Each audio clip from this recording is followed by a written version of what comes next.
Welcome, beautiful Paris Saint-Germain family. With Nuno Mendes' final return after being out for 10 months, we're going to discuss how him coming into the starting 11, which he obviously will affect Paris Saint-Germain, and how the lineup will look with Nuno Mendes on the pitch. This will not be a stressful decision at the moment for Luis Enrique, with Nuno Mendes still going to miss the Real Sociedad and AS Monaco game, at least as a starter. But I do see him being the starter, and when we will see the new Nuno Mendes-esque lineup for the Stade de Reims game. So I have two different lineups with Nuno Mendes and how we can line up, and it all depends on, does Lucho want to remove one midfielder, or does Lucho want to remove one center-back? In this first lineup here, Lucho obviously has removed one center-back, put Lucas Hernandez in a dual center-back with Marquinhos, and obviously this switches to this. So Vitinha becomes like the 6 that drops between the two center-backs, between Lucas Hernandez and Marquinhos, but that can also push up, obviously, Hakimi and Fabian Ruiz creates double pivot, Warren and Barcola in the half spaces, with Dembele and Nuno being the touchline wingers, and Kylian Mbappe up top.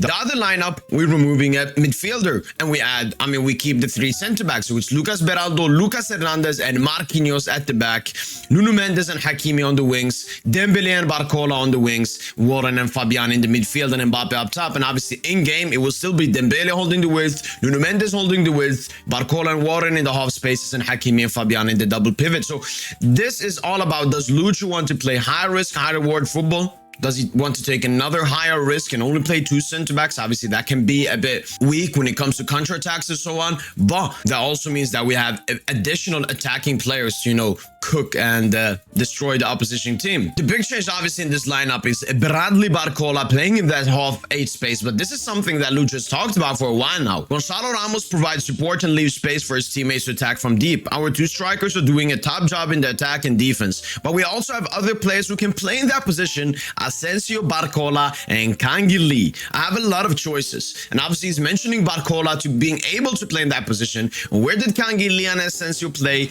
in yesterday's game? Canguilí and Asensio obviously played in the half 8 space on the left side. Canguilí playing there the first half, and Asensio playing there the second half. And it would be quite interesting to see Barcola switching pretty much from a left winger to a center forward, a left cam, whatever you like to call it. And I'm interested to see what happens to Barcola in that position. But by Lucho's words, Lucho definitely sees Barcola have some future in that position. Second of all, it's Lucas Hernandez, a big summer transfer signing from Paris Saint-Germain that still hasn't played, in the position that we wanted him to play. And this report here indicates that PSG are not planning to sign a left back in January if Presnel Kimpembe returns back well, in which case Lucas Hernandez would remain playing at left back till the return of Nuno Mendes. What that means is when Nuno Mendes returns, Lucas is not going to be playing as a left back anymore and back to his natural position where he is at his best and will be mostly effective. Obviously, we got to see that versus AS Monaco earlier this season when we beat them 5-2, and Lucas Hernandez played as the central center-back, and as you can see by these points, Lucas pushes up a lot as a center-back, and this is what you want from a modern center-back. You want him to be able to play make and be part of the attack, not just the defense. Here's also a heat map of him pushing up 85 touches, 7 out of 11 accurate long balls, which is really great to see. And here's some slides from the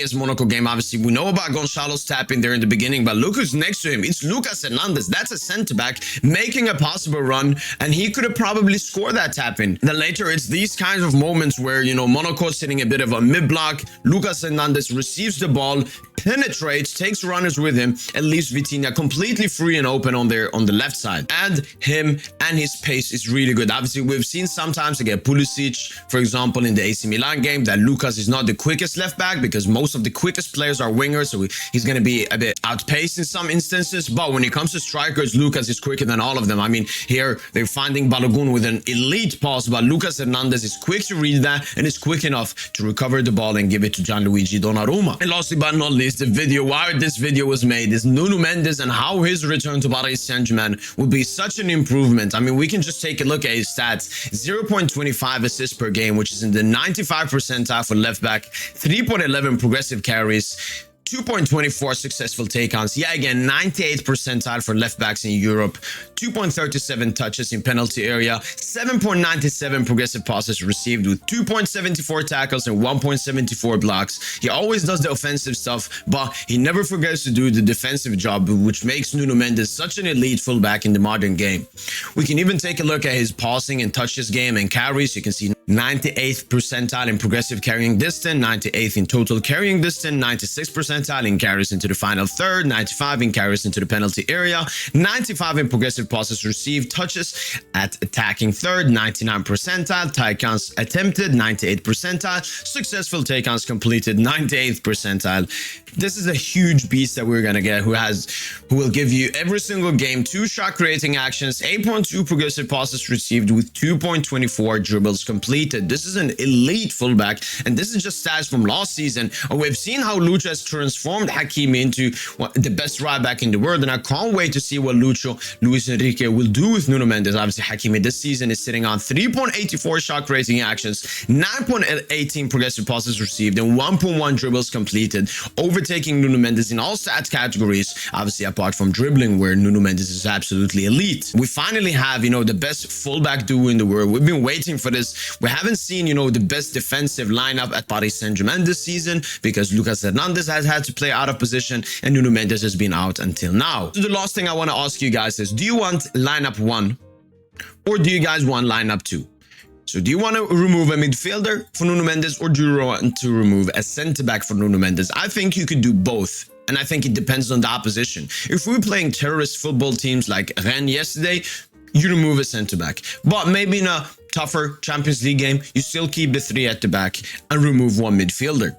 I think both options are correct. Both options should be used and tried out by Lucho this season. But I can't wait to see Nuno Mendes as a starter at Paris Saint-Germain. That's been it from my boy PSG. And as always, allez Paris.